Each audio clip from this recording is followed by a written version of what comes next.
That's what I'm saying. It is a business, and people don't explain it properly. Like, no one ever tells you nothing about it. When you do turn over, you got to find out the hard way. Is actually. Have you got any advice for anyone that's wanting to go pro from the amateurs? Speak to pro boxers. Speak to them more. Speak to pro coaches. Just speak to them. Find out information. Like, you could be the best, but you can't sell tickets. It's going to be hard work. Or when you're an amateur, start trying to get people to come watch your box as an amateur as well. You got to build a fan base. You can explain it to someone all you want, but you need to go through it yourself. Like when you start doing 6 rounds sparring, that's tough. And the fear of gassing out. Gassing out. It's the fear, like you say, the fear of gassing out, and it makes you worse, and you start panicking and you get nervous. You're like, I've done 6, I'm done, get me out. That's the hardest, the transition. People don't understand even to have 3 rounds as an amateur, just how hard it is. It's so easily written off when you're sat on your sofa having a beer, innit? Sofa boxers are the worst, aren't they? Yeah.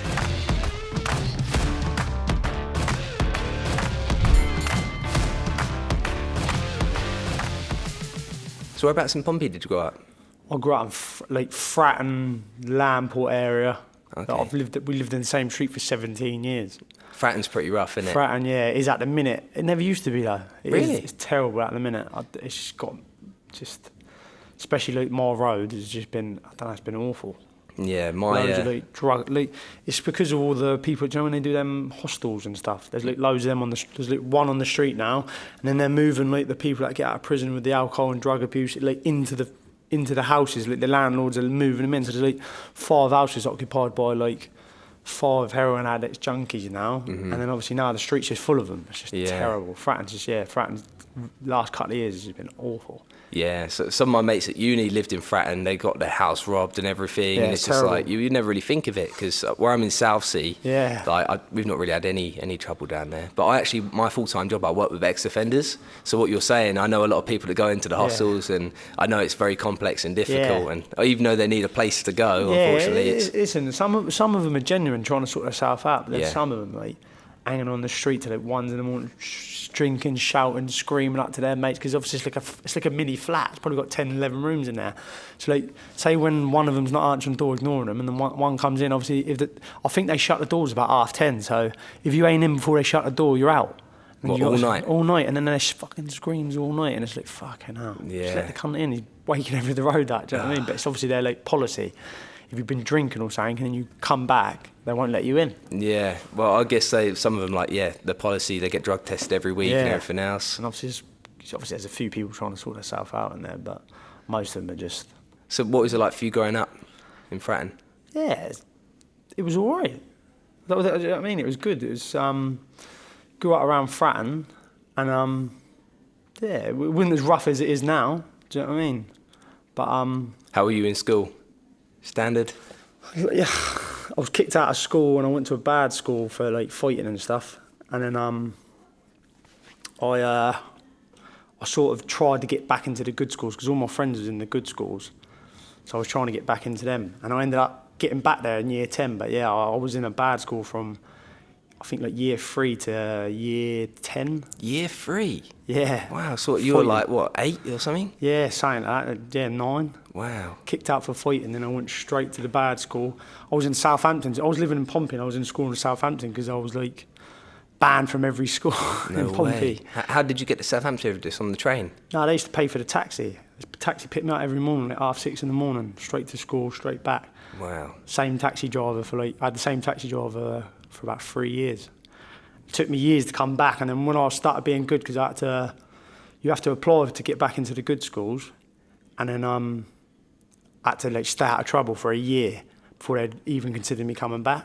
That must be so hard when you're in a troubled school already, around obviously certain people, like especially when you're the only there. one from Pompey as well, and you wear a Pompey top to school and you end up fighting. Yeah, I used to fight like every week in school, and then and in the end when I got to about, I think it was about year 8, I was like, I'll get back to school. So I was always in schools where I didn't really know anyone. Do you know what I mean? I'm in Southampton. I want to get back with my friends, you know what I mean? They're all going to school talking about playing for the school football teams and that, and I'm just on my own in Southampton causing havoc. Yeah. And can you explain to people the Ports of Southampton sort of feud as well? Because not everyone knows it. Oh, no, yeah, it's a feud, isn't it? Like, it's, you know what I mean? If you wore a Pompey top in Southampton, you're getting abused. And if you wore a Southampton top in Pompey, you're getting abused. It's, Yeah, it ain't good, and it certainly wouldn't good for someone who's like angry and he always fighting anyway. Yeah. You know what I mean? Just always fighting. I was at Fratton Park and a Southampton Saints fan came in and they showed their top at like just before half time and burned a Pompey scarf. Yeah. So this was like maybe 4 years ago or something, and everyone went mad. Like all these kids, there's literal kids like 7 and 8 saying, "I'm going to kill him," and they all followed him out because he got kicked out. Yeah. They all followed him out. Like I'd say about 50 people left the game halfway through. Terrible. Just to go, terrorise this Southampton guy. And it was to see it firsthand. Like you don't get that in many places. No, that's I could imagine how that ended. Yeah. Yeah. Well, we obviously stayed and watched the game, and it was boring. I think it was like 0-0 as well. Terrible. We should have gone to watch the fight outside. Had more excitement in it. Exactly. My name is Dennis McCann, professional boxer for Frank Moore and MTK Global. This is Fortress Boxing. A lot more protection. It's a no-brainer around your thumbs, around your knuckles, around your wrist. That's exactly where I have the problems at. They're very compact, so I feel like I'm punching hard with them on as well. And I feel like when you got sparring 14, 16 ounce gloves, the smaller wraps can't really. They're too small for the gloves. That makes sense. So these are a bit bigger, and they're getting the gloves a bit more. They're making them more compact.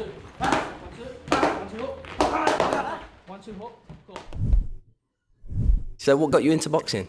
So when I was 16, I was about 26 stone, and my friend texted me, and he said, "You fancy doing one of them charity matches, the white collar ones?" And I was like, "Yeah, go on, give it a go." Anyway, about 2-3 weeks on, he still texted me saying, "Yeah, we're fighting." Like I think it was like 2 months we had, so I wasn't even training for it. And in the end, I think it was the last couple of weeks, I started training, started going to the gym. And he ended up pulling off the show, and he was like, he didn't want to fight. And then I can't remember. I ended up fighting someone different, and then just fall in love with the sport. To be honest with you, like. How did the fight go down? Yeah, I won my first fight, and I think I won by points. I dropped him in the 3rd round. They're 16-ounce gloves, aren't they? Yeah, 16-ounce gloves. So yeah. Some power then. Yeah, I was a big lad. Then I went on to have 2 white collars in the end. So I stayed in the gym, started training, and then obviously I met Mike, who's my professional boxing coach now, and he was saying stuff to me like, "Listen, if you want to do well in boxing, you need to go down the ABA route and stuff." So that's what I did. I ended up I went to Moneyfields Boxing Club. I stayed there for about 7-8 years. I had 25 fights with them, and done well in a few championships. Got to the Haringey final. Got to the ABA quarterfinals once or twice I think. Won loads of Hampshire titles, won loads of Southern County titles, won them mostly every year, so I've probably got about 5 each of them. Was you at that point on the same circuit as everyone else? Obviously, you probably start knowing all the guys in your division. Yeah, you start meeting everyone, and obviously then I started turning elite. I had a few elite fights, didn't have many, maybe 3. I think I won 2 of them. And then, I got injured again because I kept suffering from injury. I kept having bad back problems. And then I think I broke my thumb in the Southern Counties. Yeah, it was. I broke my thumb in the Southern Counties final. And I was just like, nah, that's it. I can't be asked to box anymore. And I ended up having about 6-7 months out because I couldn't do nothing anyway. I had a broken thumb. And I bumped into Mike in the gym, and he was like, "What are you doing?" I was like, no, mate, I ain't doing that no more. I'm done. I'm too old for it. I keep getting injuries. I'm done. And then he was like, no, come on, let me come do a bit of training with me, and I'll get you back in love with it again, and then we'll talk. So I ended up training with him about 4 months before we discussed anything about going pro or whatever. And then he was like, I think you'll do well in the pro ranks. You're a popular lad, and now that's where we are. Turning pro. Just had my debut 4 weeks ago. Feeling good. How was the debut? Oh, it was electrifying, mate. Honestly, it was crazy. So you were saying off air, as soon as you put up a post about the tickets, straight away you had like 400 messages. 400 messages, like 400 ticket orders, and I read it all down, and I just remember working out. It was like come to like 28,500. I was thinking, if everyone comes through with these tickets, like, it's going to be mad. And a few weeks by, and loads of people was buying them. I ended up selling, I think, about 250.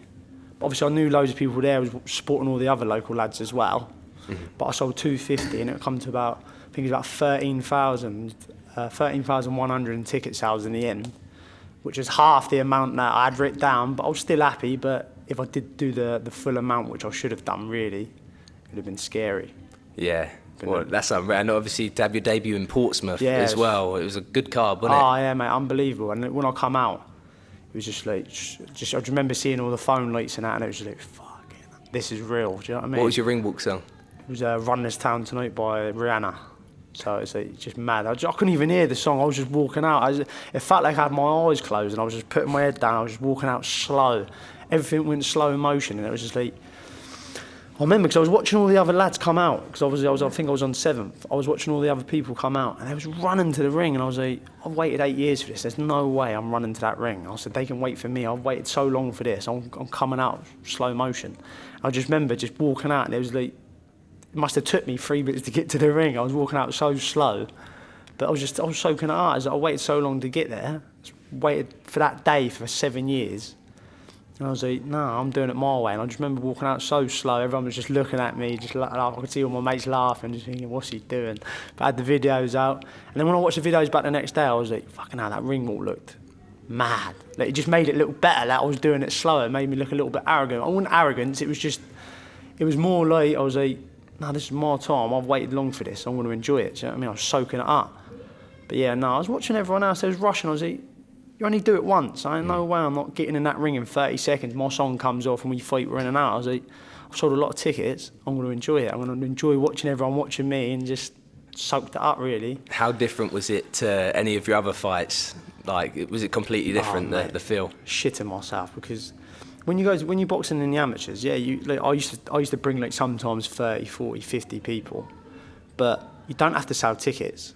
And when people are buying tickets, it's sort of like they're believing in you because they're spending hard-earned money, like 90 quid. That's a lot of money, especially when you come from where I come from, and all my friends, when we come from like the community centres and stuff, like, oh no, £90 to them is a lot of money. So when people was buying £90 tickets, like my old school friends, I'm thinking, they believe in me. I've got to put on a show. There ain't no second chances in there. I've got to look good. If I want everyone to come back, I've got to look good. I've got to be sharp. I've got to be on it.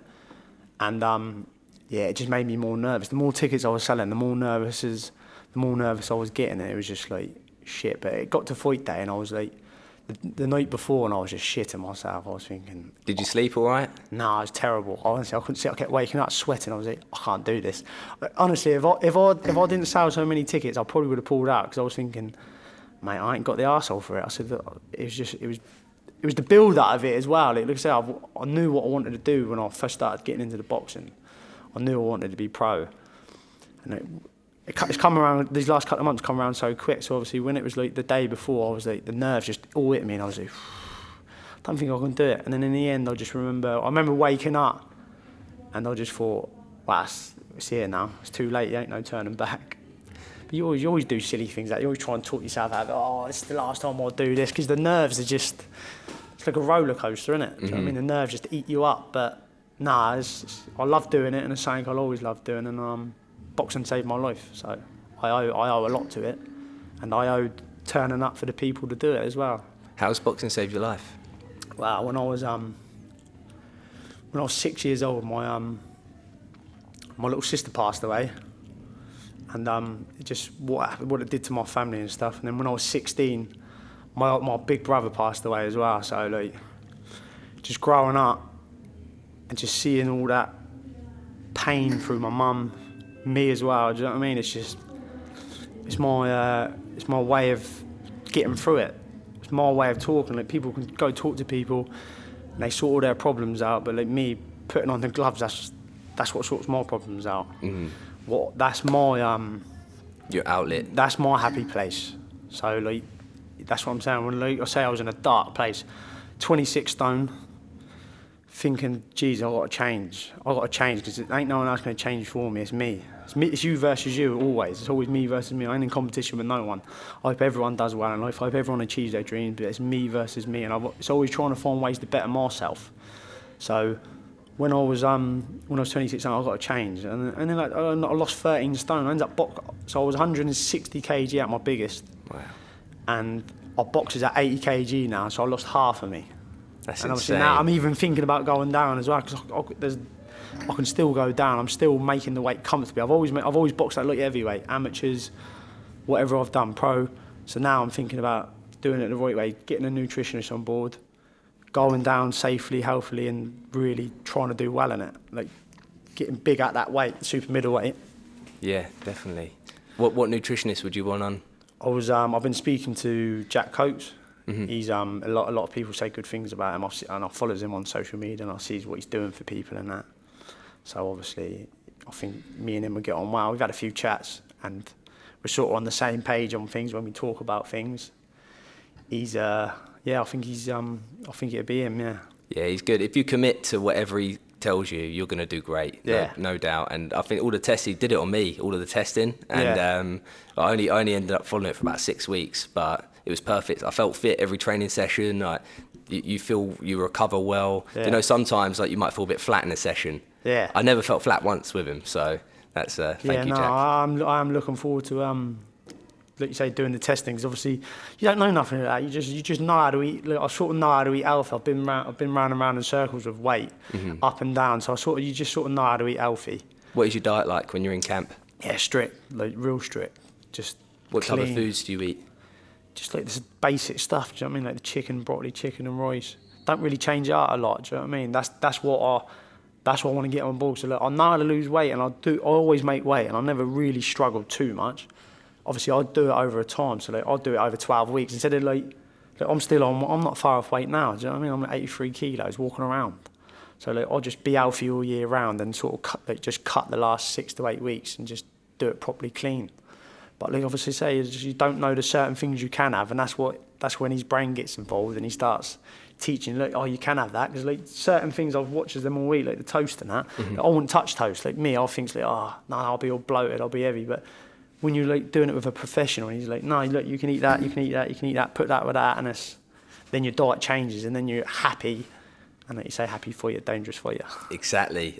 He even puts like Halo Top ice cream in some of the plans. Yeah, that's what I mean. He puts ice cream in camp. Mad. I've seen it, and like you say, you always see like the fighters he's got in his team, and they're always tagging them in posts, and then you look on his story, then you click on them, then you see what they're eating, and you're like, he's eating proper stuff. Do you know what I mean? Oh yeah, smaller portions, but he's eating proper food, like decent food. Yeah. So you don't really have to struggle as much as we all make it out. Do you know what I mean? If you get a proper professional on board, you sort of learn it, and you can sort of probably eat what you want in moderate sense. Yeah, definitely. Do you know what I mean? And it's better than having chicken rice 4 times a day. Yeah, that's what I mean, yeah. When you're eating like that, it just gets boring, doesn't it? Yeah, so how have you found as well, obviously you weigh in and then you got the next day fighting for your debut. Did you like refuel properly? Did you feel I feel strong? I didn't have that actually. I weighed in on a Saturday, because my opponent was from London. So he'd just come down on the Saturday morning, and we was weighed in at, I think like 1 o'clock, and then I boxed later on in the evening. But that's what I'm saying is, when I start stepping up and I can have the Friday weigh and box on the Saturday, that's when I want to cut. I can get down to super middleweight easy. If I'm walking around at 83 and I'm not even struggling, I'll be able to get down to super middleweight with a proper team and a team cut together, and I won't struggle. But I'll be a lot better at super middleweight, because I ain't a light heavyweight. Definitely. Do you know what I mean? Like my frame structure is a super middleweight. Like when you box, and when I was sparring all these like light heavyweights going around sparring these people, like you see their frame, they're like massive. So Jesus, I ain't a light heavyweight. So how have you found sparring actual light heavyweights? Yeah, because I've always boxed amateur light heavyweights, so I'm always going around sparring light heavyweights. But I just feel like I'd be 2 times the fighter if I was super middleweight, 100%. Especially with like you say, like just doing it properly and not taking water, getting in saunas. Because I've boxed at 76 twice as an amateur. But obviously I didn't know how to get down there myself, so I was using saunas before fights and that. And obviously, then you not only until you make the mistakes, you learn from them. So obviously I made that mistake once, and it was terrible. I had a sauna the night before a fight, and I just remember getting there, and I was like, I couldn't even throw a punch. So, I mean, I was zapped. Yeah, dehydration is like the worst. I just come out the ring. There was like, you all right? What happened? I was like, yeah, I had a sauna last night. I said, didn't think it would affect me like that, but it did. It having that sauna and trying to fight the next day, although it was only free freeze in the amateurs, but yeah, no, I'd never do that again. And obviously you won't know until you've done it, and then you learn from it. You sort of learn by your mistakes, don't you? Definitely, yeah. So, you have to go through the whole process. I've always just sort of like boxed at 80 kg really, because I knew I could make it healthy, safe, just by dieting and just being good. I've always made it on my own, so yeah. And you've got quite a big team at base camp, right? So on your debut, there was like 5 of you, 6 of you that were all boxing? Yeah, I think there was, so me, Lucas, Bobby, Katie and Matt. So yeah, 5 of us boxed on that night. And you all won, I'm guessing. Yeah, I think 4 of us won, but we had 3 debuts. Lucas won his title fight, and Matt had a tough fight against some army lad. I can't remember his name, but he was like decorated amateur. Mm-hmm. I think he lost a 50-50 fight to him, but that lad was good. Was it a good fight? Yeah, it was a good fight to watch. Yeah, tough fight. He was a decorated amateur as well. I think he won the Commonwealth Games or something. He won something. I remember listening to him announce it, I was thinking, Jesus. I'm thinking, do you know what I mean? But yeah. Have you ever seen the ring walk? They did the call out for Golovkin, and it's like him in his prime, and they just said like all of the titles off his name for like a minute. Can you imagine standing there facing a bloke that's like a killer? Yeah. Yeah, no, they do all the TikTok memes of it now, don't they? Everyone's standing around looking at what's going on, and they're doing it. Yeah. Oh, that'll be you soon. Yeah, hopefully, yeah. So what is your plan in the pros? What's your goals? I would love to box for a British title. Absolutely, that's the main thing. Like, and then obviously you win that and then you move on. But I just know when I get to that level, that high level, that I'm going to be like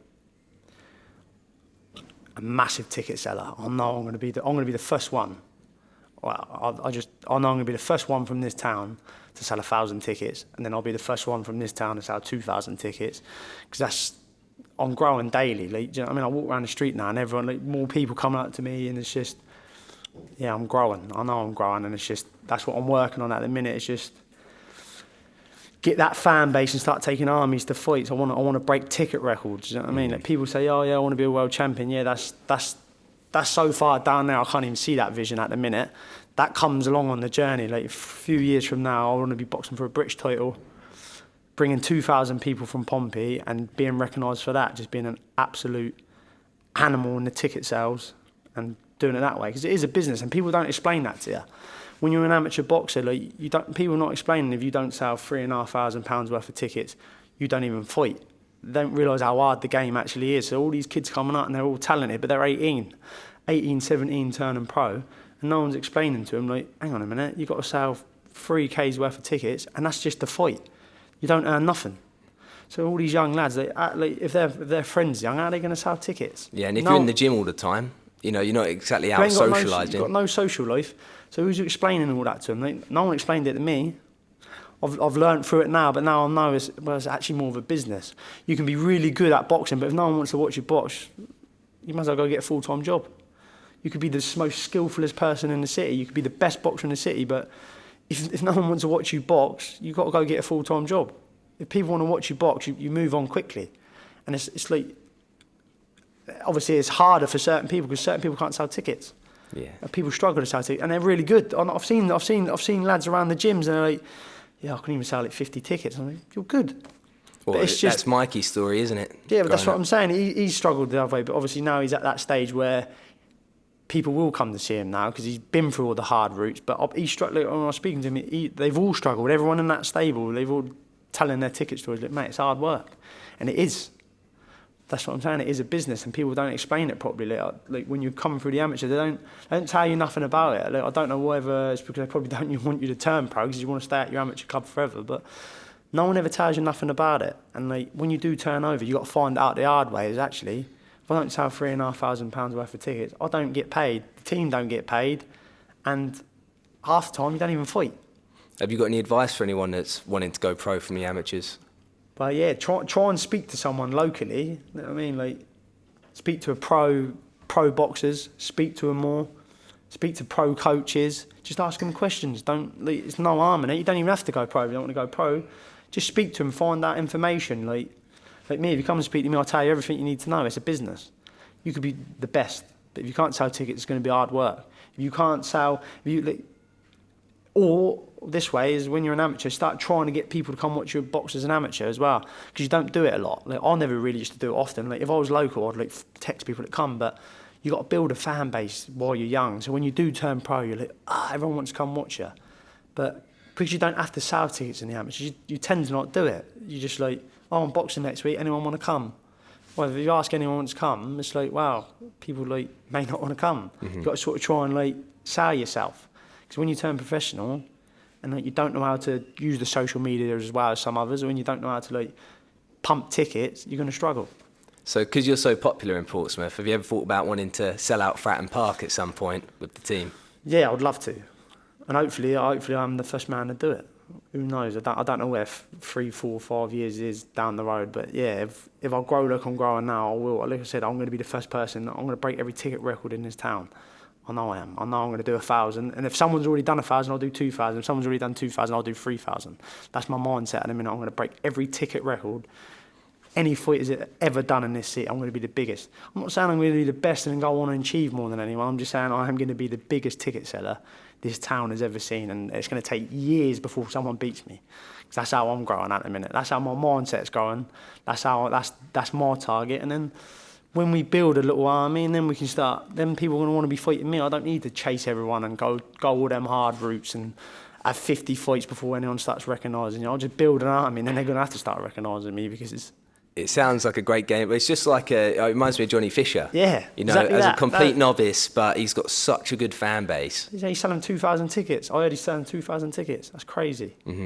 But then he's the biggest ticket set. When Eddie's putting them on these little shows and he's doing 2,000 tickets, he's like the biggest attraction, isn't he? Not, let's be honest, unless it's like age, I was saying, not many people have beaten 2,000 tickets. Yeah. It's a lot of tickets. Yeah, definitely. And obviously you need a good main event. If you haven't got someone like Johnny there, you need to have a really good main event. Yeah. Because you saw even with Polinius, the amount of tickets that drops out last minute. Because obviously with White being popped for PEDs. He's popular in London, isn't he? Yeah, yeah. The same as Roy Chisora. If you notice, Chisora's always on the London undercards because he's got a massive fan base. And that's what I'm saying. Like, he's always on. Whenever there's a show in the O2, Chisora's on it.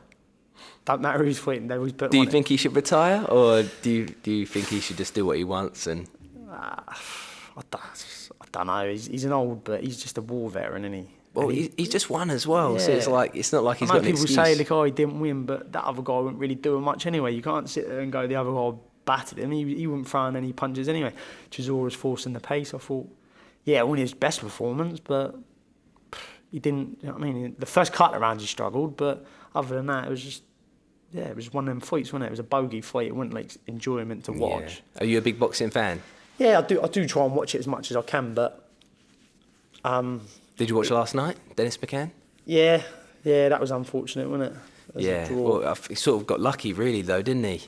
With the way things were going. A lot of people underestimate that guy. That guy's game. But I've spoke to a lot of boxing people that know their stuff, and they all said this is dangerous. This is like a 50-50, and a draw makes sense, really. People think...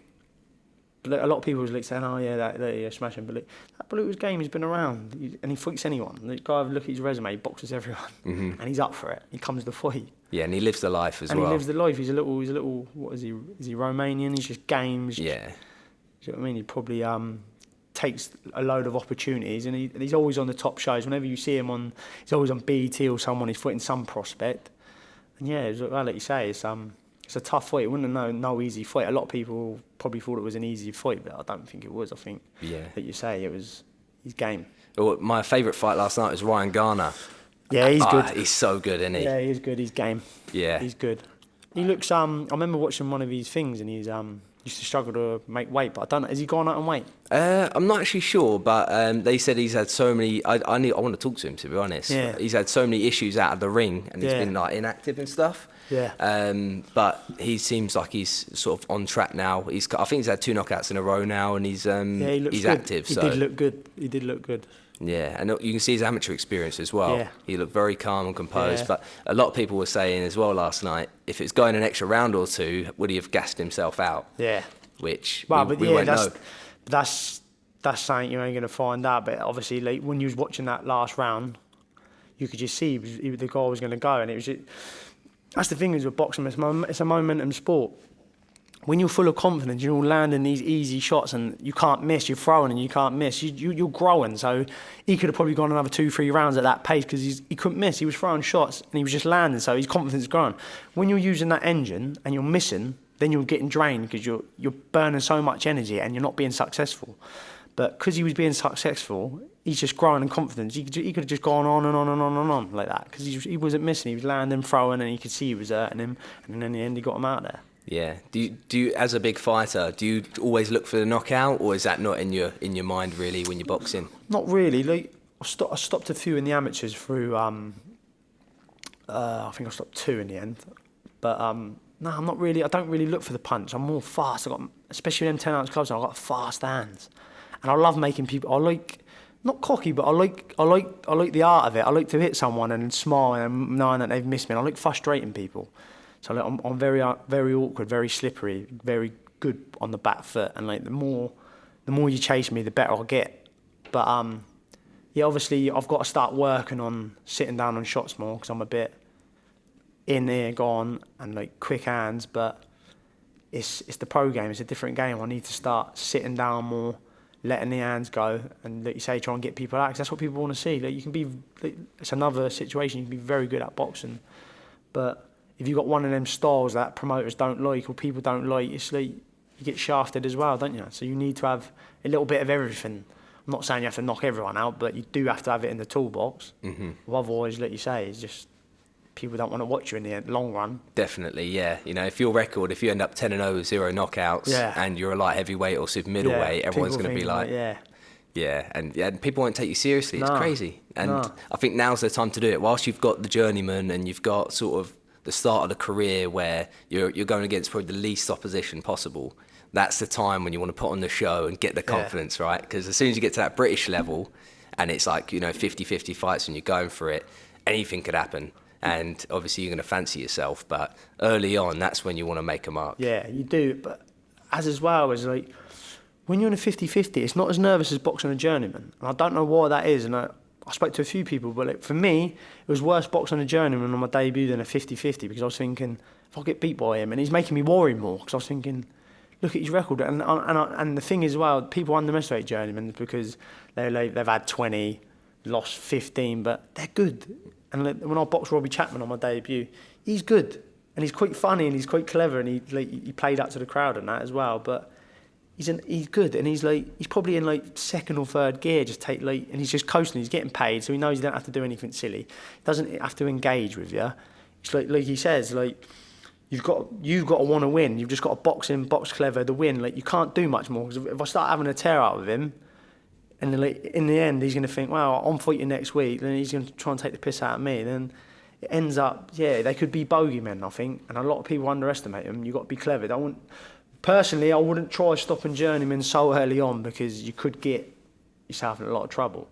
That's my view on things. I think a lot of them, when I say hold back, I just mean, like, I think they got more gears than they actually show, and I think they just, like, they're there to help you, so don't take the piss, you know what I mean? Just box smart. And when I was in the changing room with Robbie after we got our hands cut off and that, and I was speaking to him, and I was just talking about the fight, and he's like, yeah, and then I was like, are you booked in? He's like, yeah, I'm booked in for like 6-7 weeks. Like, that's their job.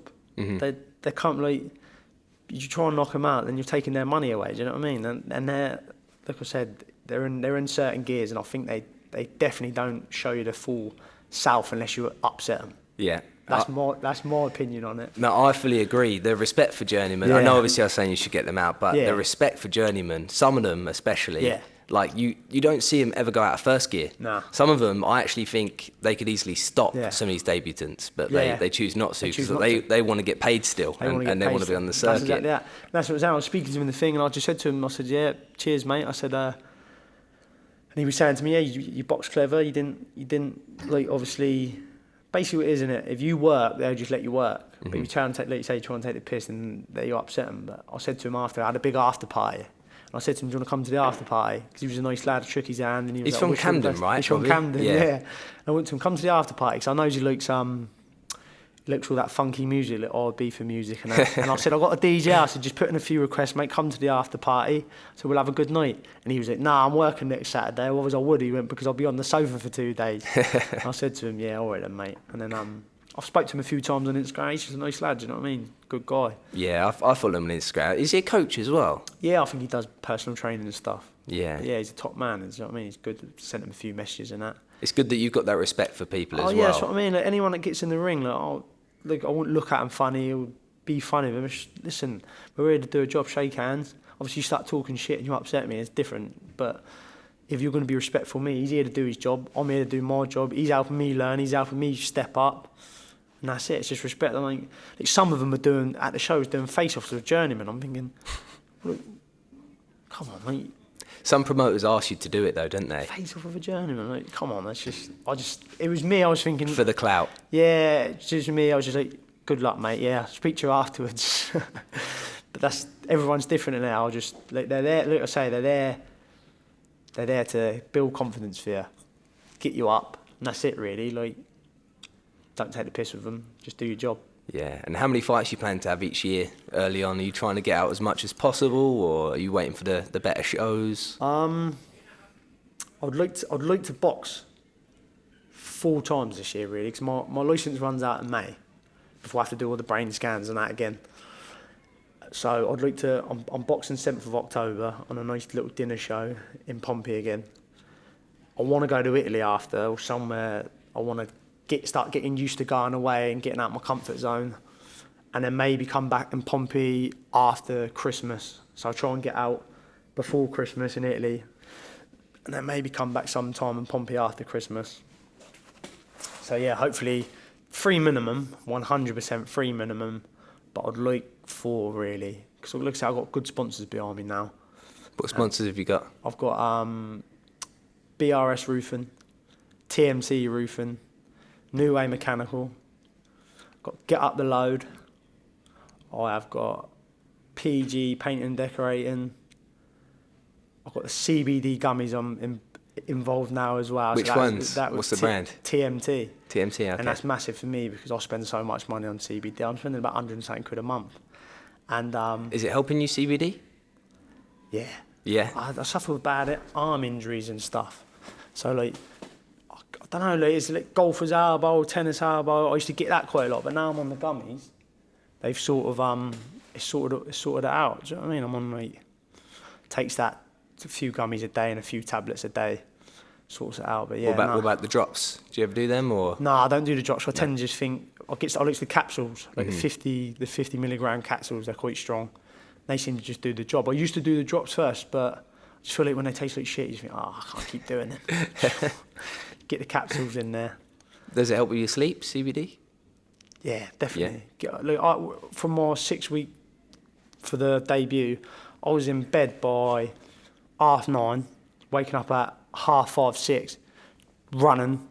Then if I had work, so like the last 4 weeks I I knocked off work because, like I said, I've got good sponsorship coming in now, and it's like, that's what they're paying me for. So I had about 3 weeks off work before my debut, and I was just training twice a day like an animal, like 6 mile runs in the gym, 6 rounds sparring, 6 mile runs, and if it wasn't boxing day, in the gym, strength and conditioning, things like that. I was training mad. So like, and that's another thing as well, is like the transition from 3 to 4 to 6 is quite hard. Like I didn't think it was going to be that hard, but obviously you got to slow the pace down a bit.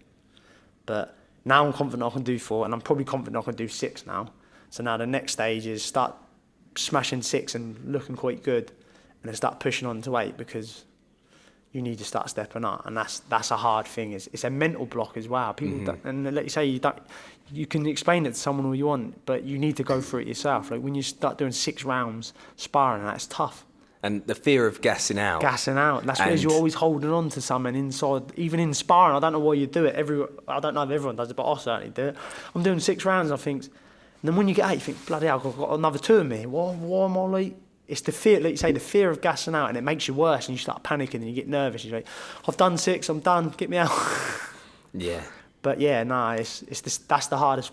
The transition is the hardest part of it, definitely. Like people that can just relentlessly come in the gym and do 8 rounds, 10 rounds of inspiring, and fair play to them, because obviously they've trained their body and mind to think they can do it. So you and me, I'm probably fit enough to do it, because I put all the work in outside, like loads of running. Run 6 miles 3-4 times a week, strength and conditioning once or twice a week. I put the work in, and then obviously I'm boxing 3 times a week, whether sparring twice or once when we're in full flow camp.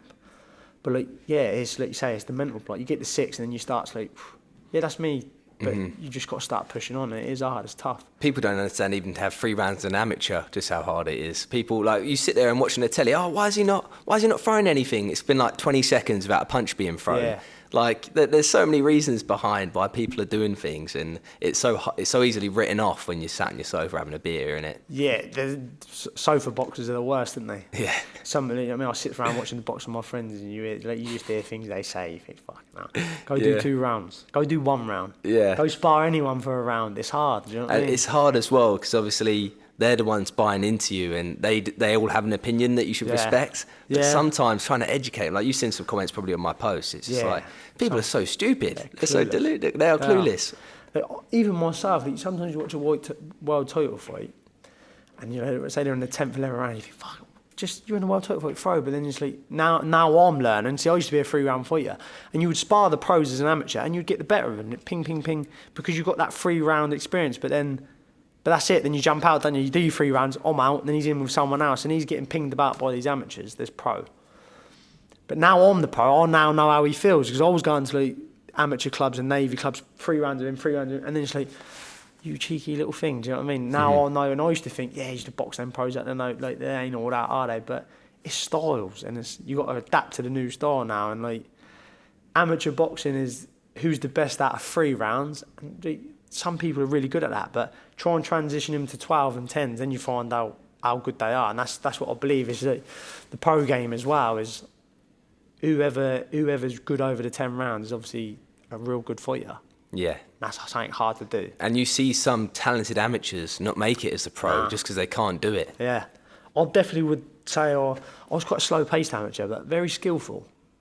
I had loads of skills and slippery, and never really got hit a lot. Never had a mark. For someone who boxed that late ever, never had a black eye, never had a cut from any fights, never got stopped, never really got hit. I'd lose fights through not being busy enough, really, because I was just making miss all the time, but too much of it, not enough coming back, just make and miss, and they beat you on pure just outworking you, but they're not even hitting you.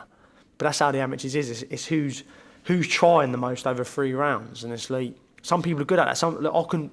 I couldn't blow the gasket in 3. It takes me a couple to warm up. So people who are good at blowing it in 3, they're the ones that are good amateurs. And that's why they always have good records. They always go and doing good things. But then when they transition over, like you say, it's a different game.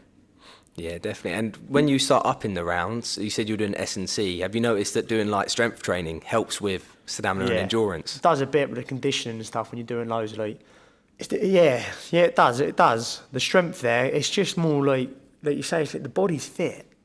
My body's fit. When I'm doing them 6s, my body was fit, but it's my brain. It's not believing you can do it. That's what sucks your energy. 'Cause you're like, I've done 6, I can't do 8. But then when you get out and you walk about for 2 minutes, you're like, I could have done 8. I'm fit. I'm not even hurting. I'm waking up in the morning and going and do 6-mile run straight away again. I'm not aching. It's just up here. Once you beat that mental block, you can do it because you put the work in. And you box it like you do. When you're a professional boxer, you train every day anyway, and you always train in hour sessions. So if you can sit there and do 6, like you say, 8 rounds on the pads and then a few rounds on the bags, you should be able to do 8 rounds sparring. But it is just a mental block. I believe, like you say, you just slowly start beating the round, start getting over it, and then obviously that's how you grow. But yeah, it takes time. It's not easy. Fair play to even some of them top amateurs when they like that. What's that Cuban who just comes straight in, boxing Andy 12 Cruz round going fight. with That's Andy crazy. Cruz, yeah. Just coming from he's unbelievable, but he even looked good over the whole distance. And it's fair play to him. Do you know what I mean? Me personally, I don't think I could do it. I don't think I could jump straight into a 10-round fight. I need to start believing I can before I start putting the work in and doing it. Yeah, same with Galal Yafai. His debut was a 10-rounder. Yeah, and he started a bit later, obviously, going into the pros, because I think COVID affected a lot of Team GB. Yeah. But, he went straight into a 10-round fight. And, again, going from 3 threes to M3s. It's crazy. And looking good. And looking good. And Lomachenko as well, he done it as well, didn't he? His first 3 fights were 10-round. Was one of them a world title fight? I think his second fight he fought for a world title. That's what I mean. In boxing, that's crazy. I know you. Like you say, he's had 200, 300 fights, but still, he's never really trained for a 10, 12 round fight, and to just jump straight in and look half good as well, and keep that pace and not gas out. It's mad. Yeah, there's so many people don't like Lomachenko, casual boxing fans. Oh, I'm a fan. I'm a huge fan. He's one of my favourites. Yeah, he's people don't understand. Don't get me wrong. He's he don't look as good now than what he did like in his first 10 fights, but he's still phenomenal. Yeah, still phenomenal. You can't. Was it Pedraza? I think it was like the 10th round or something. He just thought, stuff it, and he just like put it on him, and you just saw a clinic. It was like a minute straight of the Matrix. He is unbelievable. His movement and just his distance as well. You think he's in range, and he makes you miss, and he's back in again, and he's hitting you with free. Shakur Stevenson's the best at that. Yeah. In the pocket, and it's just the slightest movements. Yeah, he's class. Yeah. He's class. I like Tank as well. I'm a big fan of Tank. And I'm a big fan of that Boots. Yeah. Who hopefully is going to fight Crawford. They're my 3 favourite: Crawford, Boots, and Tank. Because I follow them on Instagram and stuff, and I do a lot of following of them. But yeah, Tank, animal. And I always said that. No, like when people were saying Ryan Garcia is going to beat Tank, I always think, are you mad? Wait, who was saying that? Just like loads of people just rate him and that. Really? You see all the comments and I think you are mad. I didn't write him off. I said he's got a chance, but like it was Tank's a clear favourite. He always was. Mate, he's clinical, isn't he? Yeah. He's just, he can punch and he can box. People think he's just like a puncher, but he can box. Like you just see like some of them highlights when he used to like duck, slip, bang, and throw the overhand. It's like, mate, like he can box. He ain't stupid. And he's got a chin. He can take. He'll happily take a punch to give one. He's good. And that Boots, I'm looking forward to if he boxes Crawford. I don't think anyone beats Crawford personally. I think he is like in a world of his own. Yeah, crazy. I think Boots, it's too early for him. But they shouldn't really clash because of it's such a difference. He's so slick as well. He's good. Like you say, styles make fights. Like Errol Spence, for me, he don't move like that Boots. Like so, he was like just getting it a lot. Do you know what I mean? He's good. He's endurance. Like when you watch Brook versus Spence, like how good Brook was for the first 6, and then Spence come on in the last 6. You know what I mean? But the thing is with Boots, he moves a lot. I don't like. If, like you say, when someone's there and you're hitting them and you're not missing on them, momentum, you get confident. But when someone's slipping, sliding, it's like, I don't want to throw that shot again. He's making me miss that once. But yeah, Crawford is in a world of his own. I think him and Boots will be a better fight than Spence, 100%. And it makes sense as well because obviously Charlo's fighting Canelo. Yeah. And it means Crawford wouldn't fight for maybe up to 6 to 9 months. So if he can maybe fight Ennis for like start of January or something, I think that would be massive. Yeah, I'm looking forward to that. Like I said, big fan of both of them. Be a good fight. So are you a big boxer? Do you watch it often? Yeah, I do follow it. I don't always watch them BT cards, like all the prospects and that. I don't really watch all them ones. Like if there's a big fight on, or like sometimes I may get up early in the morning and watch the American ones. But yeah, like I follow it more like. I watch their training on the Instagram and that, and I go, yeah, he's good. I know he's good. Like when you're watching him, and then you watch their press conferences and that, I think, yeah, he's good. I love all the Top Rank stuff. Do you know, like the build up, day in the life, and that. And Terence Crawford's on Joe Rogan podcast. That came out like 2 days ago. I ain't seen that yet. Yeah, so I was going to listen to it last night, but I thought there's no way I'm going to go to sleep. Like, sometimes I put it on when I go to bed. Yeah. You put podcasts off and trying to fall asleep to, but you just want to watch it and you stay up late, don't you? Yeah, exactly. But yeah, I think Crawford Ennis, that'll be good. Canelo, to be honest, he's slowing down, and Charlo's actually pretty big. Like people, what is that weight at? 160? They're fighting at 100. I'm not actually sure, but Canelo's belts are on the line. So 168 then? Must be 168. 168. But Canelo's belts are on the line, and he'll be vacating his belt as soon as the round starts. Tim Tszyu becomes 154 champ via email. Yeah, they're just gonna like change champion as soon as it starts. What, he takes Charlo's belts? Yeah, straight away. Jeez, what is it? Because he was mandatory or something, and he's not fighting him, so he has to take his belts. Yeah, well, so because he's being stripped now, Tim Tszyu's the champion, number 1. Well, you don't even have to box for him or nothing. Well, I'm guessing he will be boxing someone. Yeah, be like a which, vacant, again, Crawford against Tim Tszyu. That'd be pretty good. Yeah. Especially in Australia, because Tim Tszyu's got a big following out there. Yeah, and he's quite good as well, isn't he? He is good. He's got quick hands. I see him fight a few times when I was in Sydney, and one of them, I can't remember who it was, but it was like a second round knockout, and the other bloke going into it was like 21-0, and I thought, well, we could give him a bit of trouble here, but Tim just looked leagues ahead, and obviously in Australia, the standard goes from novice to advanced. Yeah. So yeah, you see some of them, they try and come over here, and they're like 15 and they're like, how are you 15-0? You're terrible. Yeah. But then you got like the special ones like him. Tim Tszyu actually is the real deal, isn't he? Yeah, and obviously off his dad's name, Kostya. Yeah, I think Tim against Crawford would be huge. That'd be a massive fight. Yeah. And all of Australia, all of America, if he's the got UK the will be bouts, watching it. what does Crawford have to step up to fight him? What's that, 154? 154, yeah. But he says he wants to. He wants to, He wants to step up. And he's already said fighting Ennis is a lose-lose, because if he beats him, everyone will say, oh, he's too young. And if he obviously has troubles against him, they'll say, oh, Crawford's not as good as we thought. So it is true. Yeah, it is true. You can't win when you're like him and you're number one. You're the target always, isn't it? No matter what you do, you're a target. You win, you're the target. You lose, you're a bigger target. Anthony Joshua, biggest example. Everyone likes to see him lose. It's so bizarre to me. Like his fight against Alenius, it was a little bit slow, but you saw the improvements. He had a good jab, and he got a great knockout. Yeah, it was a good knockout. I was pretty happy with his performance, and I saw everyone was just like, "Oh, he's shit, he's done," and you're like, "What?" Yeah, it's haters, mate, isn't it? Like you say, sofa boxers are the worst. They just. No other sport has this. No other sport really has it as bad as boxing. Or you see MMA. some of the comments and then you read them, they're nasty comments. You think, mate, you're sitting indoors eating popcorn, telling him he's shit at boxing, that you wouldn't be able to do a round with him. You wouldn't be able to do a round with anyone he does a round with. You wouldn't even be able to do a round on the bag. Do you know what I mean? At that pace, like, they're the worst ones. They don't understand it. Like, it's a dangerous game as well. And like you say, like, maybe he's not as far as he used to be, because when you watch his come up and how explosive he was, and it was like, Jesus, this guy's sick. Mm-hmm. Maybe he's lost his like explosion, but he still looked alright. I didn't think he looked crap. I didn't think he looked down and out. Would he beat Wilder?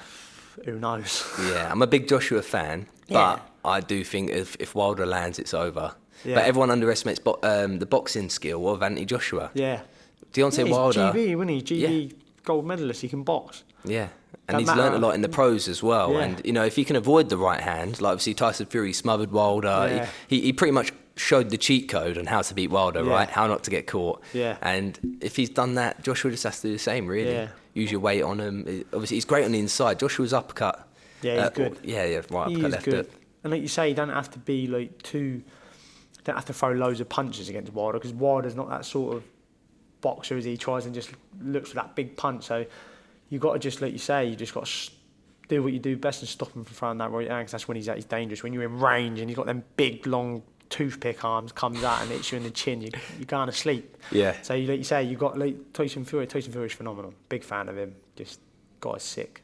Yeah, no one beats Tyson Fury. Well, actually, I say that. I think Usyk is the best shot. If someone could, it probably would be Usyk, but I still don't think Usyk could beat him. I think Usyk is 6'2". Yeah, but also Fury struggles with smaller guys. Yeah. He got dropped by Cunningham, and he said it was his toughest fight by far because he was slippery. And Steve Cunningham is not Alexander Usyk by far. No. So definitely not. Yeah, it's one of them. You couldn't really judge it until you've seen it, could you? Like, you could all say like, yeah, he'd beat him, but styles do make fights, and like you say, it could be his bogeyman. But me personally, I think he's too big. He could just lean on him, drain him, and he could box him at range. Mm-hmm. He's just a phenomenal boxer. Good when you put two boxers together, it's, like you say, styles make fights. It could gel well. It could be awful to watch. Yeah. But I would love to see that fight. But I think Usyk would make it a good fight. Yeah. Like even when he both his fights for Anthony Joshua were really good. He forces the pace, doesn't he? He's not lazy. He forces the work. He's on him, and he does try.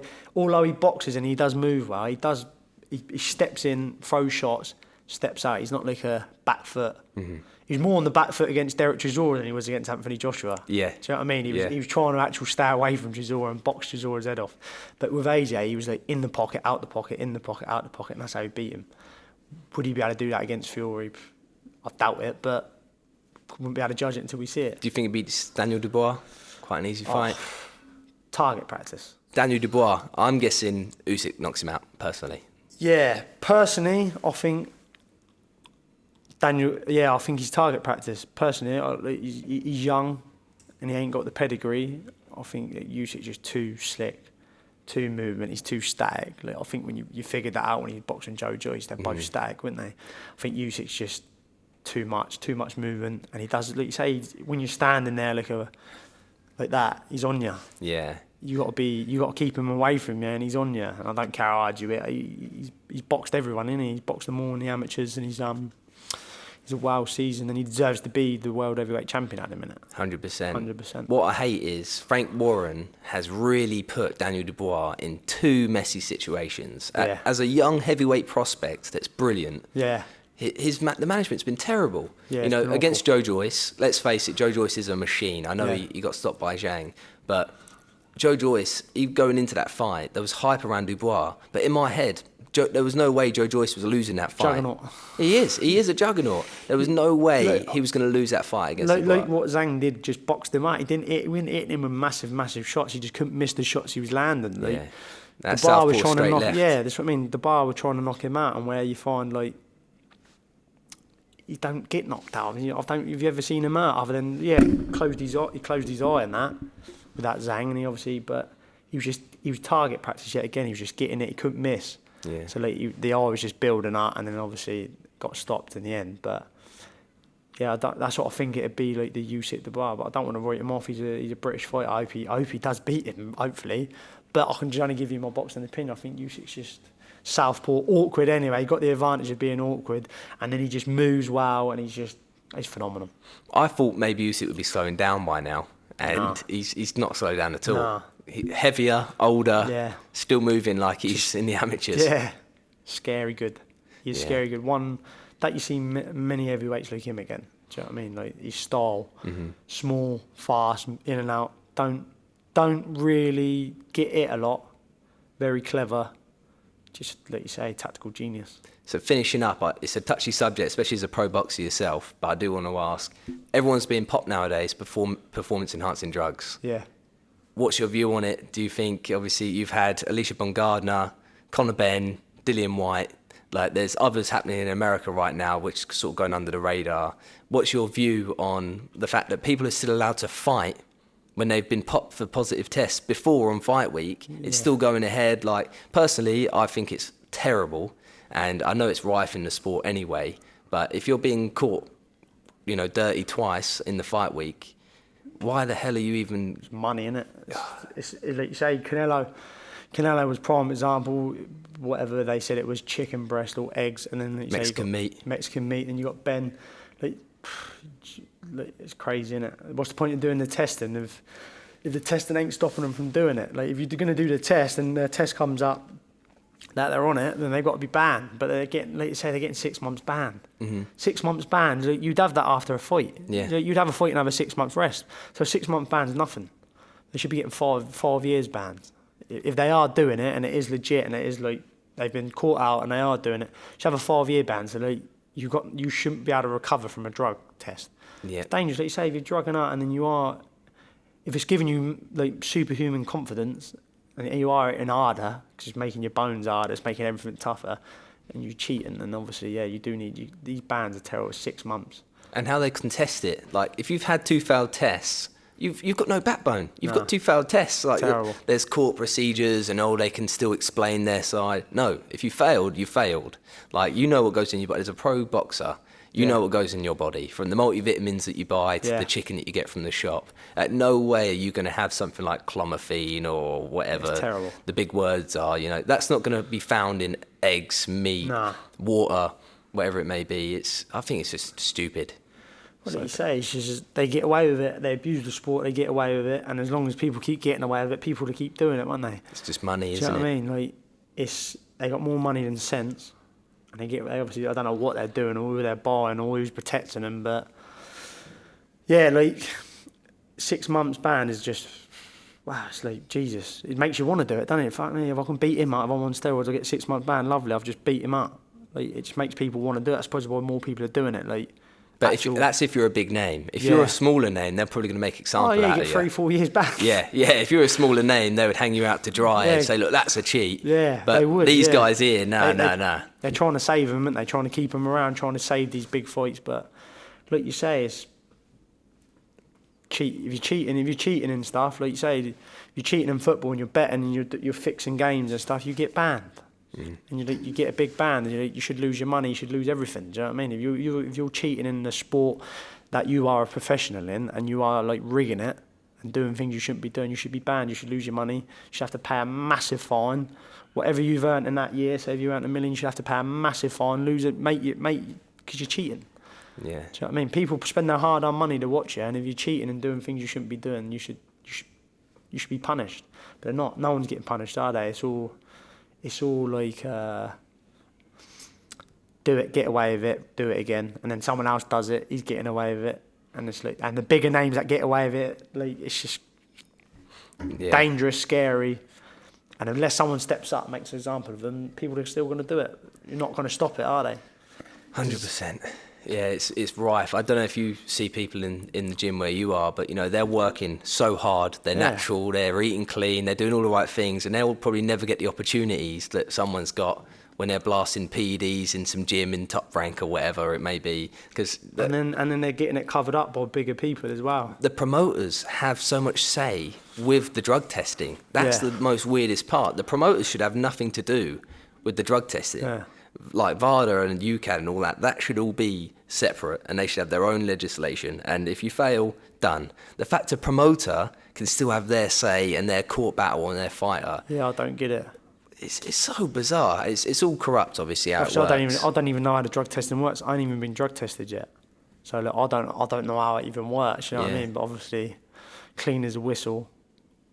I have no intentions of taking any supplements that make me better. Do you know what I mean? That's it. I am who I am. You know what I mean? I don't need to take steroids. I've been to hell and back. That's my motivation. That's where I'm growing up. You know what I mean? I've built up in community centres, 100 kids, eating 100 kids in a community centre, eating bread and soup on a Friday night. That's my motivation. Do you know what I mean? That's where I'm pushing on.